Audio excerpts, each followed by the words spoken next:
It was a quiet, peaceful village tucked deep within the Appalachian Mountains, a place so remote, most maps didn't even name it. Just a small cluster of homes, a local chapel, and the kind of tight-knit community where everyone knew each other by name. Life there moved slow, and that's exactly how the residents liked it. But one cold autumn morning in 1979, something happened that no one could explain. A passing truck driver stopped to deliver supplies, only to find the village empty. Not just quiet, completely abandoned. Doors left open, meals half-eaten, clothes still hanging on the line. It was as if the entire population had simply vanished in the middle of their daily lives. What followed was a wave of confusion, then fear. Local authorities arrived and were stunned. No signs of a struggle. No bodies. No messages. Just silence. The police searched nearby woods, brought in dogs, and even called in the National Guard, but they found nothing. No footprints leading out of town. No vehicles missing. It was as if the earth had opened up and swallowed the village whole. The people, every man, woman, and child, were never heard from again. In the years that followed, rumors spread. Some blamed an environmental disaster. Others whispered about government experiments or cult activity. But no theory ever truly fit the facts. The strangest part. There were no signs that anyone had planned to leave. Personal belongings, family photos, even pets were left behind. It was as if they intended to return, but never did. To this day, no one has solved the mystery of the village that disappeared overnight.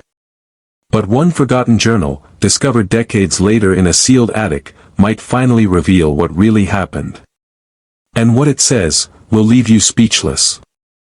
The journal was found by a man named Carter Hill, a retired journalist who had grown up just a few towns over from where the village once stood. He wasn't looking for trouble. Just sorting through the belongings of his late uncle, who had been one of the few people to visit the area before the disappearance. Buried in a dusty old box, Carter came across the weathered notebook. The pages were stained and faded, but the writing was still legible. The first entry was dated 3 weeks before the village vanished. The writer was a young woman named Lila Mayfield, a local schoolteacher in her late 20s. Her tone was cheerful at first, talking about the kids at school, the upcoming harvest festival, and how the trees were just beginning to change colors. But then, slowly, her entries began to shift. She mentioned hearing strange sounds at night, low humming, like something mechanical in the distance. Animals began acting oddly. The family dog refused to go outside after dark. And people in the village started reporting dreams that felt too real. Dreams of voices whispering from the forest, of lights blinking behind the hills, of being watched. Lila tried to brush it off at first, but her entries grew more urgent. She wrote about a neighbor, Mr. Connors, who swore he saw someone, or something, standing at the edge of the woods, just watching the village. Others said they felt like time had slowed down. Hours would pass without notice, and clocks would freeze for minutes at a time. Then, one of her final entries ended mid-sentence. No goodbye. No warning. Just a broken thought, as if she had been interrupted while writing. Whatever happened that night, it started long before anyone realized. And it was far from ordinary. Carter couldn't shake the feeling that there was something buried in that journal the authorities had overlooked. He became obsessed, reading and rereading every entry, every name mentioned. Lila's final words haunted him, "They're not what we thought. They're already," and then nothing. Just a blank line, followed by a torn page. It didn't make sense. How could a whole community disappear without a single witness or trace? He began tracking down family members of the missing villagers, hoping someone might remember a detail, anything. Most had long since given up hope. Some refused to speak at all, too shaken by the decades of silence and speculation. But one woman, an elderly niece of Lila's named Nora, agreed to talk. She remembered visiting the village as a child, staying with her aunt for a weekend just months before everything went wrong. What she shared sent chills through Carter's spine. Nora said the villagers had started holding secret meetings in the chapel late at night. Her aunt never talked about them, but she remembered waking up and hearing voices, whispers, chanting, and then silence. People in the village had grown paranoid. Locks were installed on every door. One man supposedly dug a bunker beneath his house, though no one ever found it. And more than once, people mentioned a strange figure, a man in black, seen standing at the tree line just before sunrise. The deeper Carter dug, the stranger things became. Old police files had been sealed, and requests for access were denied without explanation. A deputy who had worked the case back then vanished himself a year later, leaving behind his badge and an unfinished report with only 3 words written at the end: "Don't look back." Whatever had taken that village, it wasn't natural. And someone, somewhere, didn't want the truth coming out. Carter knew he was getting close to something, but the more he uncovered, the more dangerous things felt. One evening, after an interview with a former state trooper who worked perimeter security the week the village was declared abandoned, Carter came home to find his apartment door slightly open. Nothing was taken, but someone had gone through his notes. The journal was untouched, almost like whoever it was wanted him to know they were watching but weren't ready to stop him. Yet. Refusing to back down, Carter drove up to the area where the village once stood. The land was now fenced off, with faded signs warning against trespassing. But he had come too far to stop. Slipping past the boundary late at night, he followed the faint remains of an old dirt path. After several hours of walking, he found the foundation stones of what had once been the chapel. All around it, the ground felt unnaturally still. No birds. No wind. Just silence. As he dug around the collapsed floorboards, he found what looked like a sealed hatch. It was rusted shut, but beside it was a half-buried crate filled with more notebooks, some torn, some water-damaged, but all with the same name written inside: Lila Mayfield. She had documented everything. The dreams. The strange radio frequencies picked up on the town's old ham radio. The symbols drawn on villagers' doors in chalk. And the warnings, cryptic messages about them and how they only come when it's quiet. Carter couldn't understand who, or what, she meant. But the final pages held coordinates. Remote, forested land several miles beyond the village boundary. It matched the area where that old deputy disappeared. Whatever happened back then wasn't random. It was planned. And it wasn't over. Someone, or something, was still out there. Watching. Waiting. Carter didn't sleep that night. He sat in his car just outside the forest, reading and rereading the coordinates Lila had scrawled in her final entry. Something about them felt urgent, like they weren't just a location, they were a warning.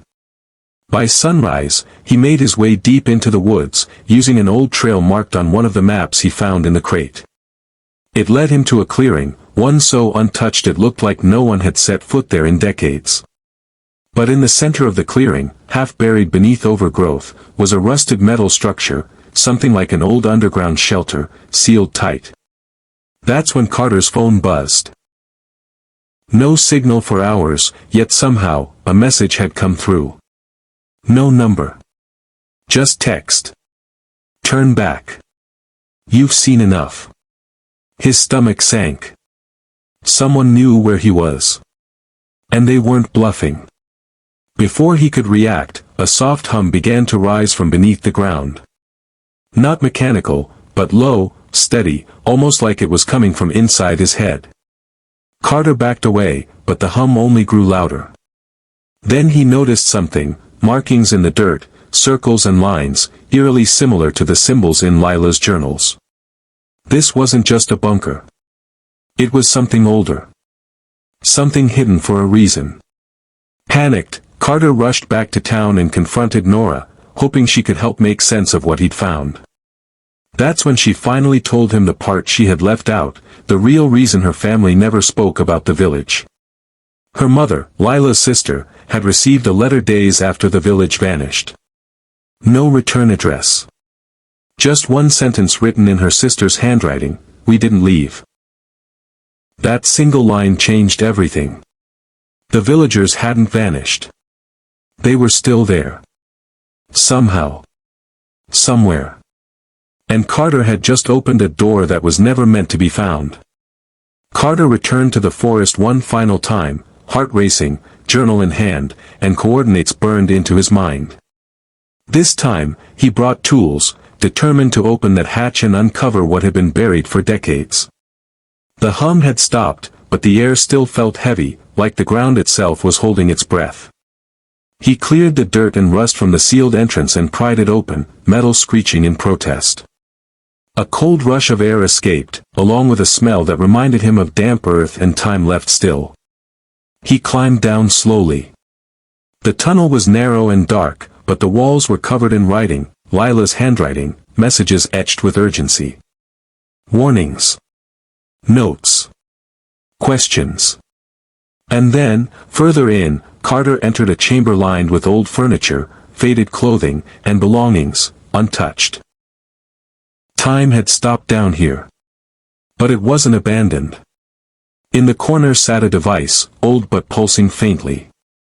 Next to it, another journal. This one wasn't Lila's. It was written by the deputy who'd vanished. His entries were frantic. He described how the villagers had found something buried beneath their land, something that warped time. They believed it was ancient, maybe not of this world. They didn't try to destroy it. Instead, they tried to contain it. But it changed them. One by one, they stopped aging. Stopped sleeping. And slowly, they became different. Not gone. Just no longer living in the same way. The final entry was dated the same day the village disappeared. We sealed the town with it. We are still here. Watching. Waiting. Hoping no one comes looking. Carter turned to leave, but the hatch had closed. Sealed from above. And then a voice behind him whispered his name. It was Lila. She hadn't aged a day. Carter froze. The voice was soft, calm, and unmistakably human. He turned slowly, and there she was, Lila Mayfield, standing in the dim light of the chamber, looking exactly like the woman in the photo he'd kept in his notebook. Her eyes held sadness, not fear. She explained everything. The villagers hadn't vanished. The strange device they uncovered beneath the chapel had pulled the entire town into a suspended state, somewhere between time and memory. They were alive, in a way, but disconnected from the world. They had tried to destroy the machine, but its power fed off human presence. So they made a choice.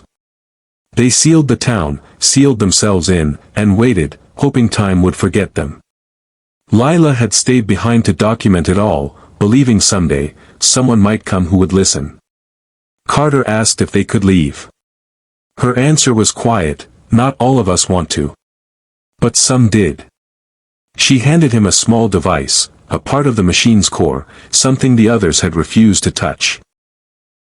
If removed, the system would collapse, and those still anchored inside would return to the real world, if they survived the transition.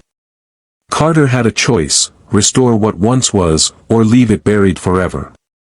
He chose to leave. Some doors, he realized, were closed for a reason. With Lila's help, he escaped the chamber before it all faded, taking only the journals with him. Days later, the forest had swallowed the path again. The land was quiet. The hum never returned. Carter published the story, but few believed it. To most, it was just another myth. But in the quiet moments, he sometimes hears her voice, still calm, still waiting. And deep in the mountains, the village that disappeared overnight remains, watching.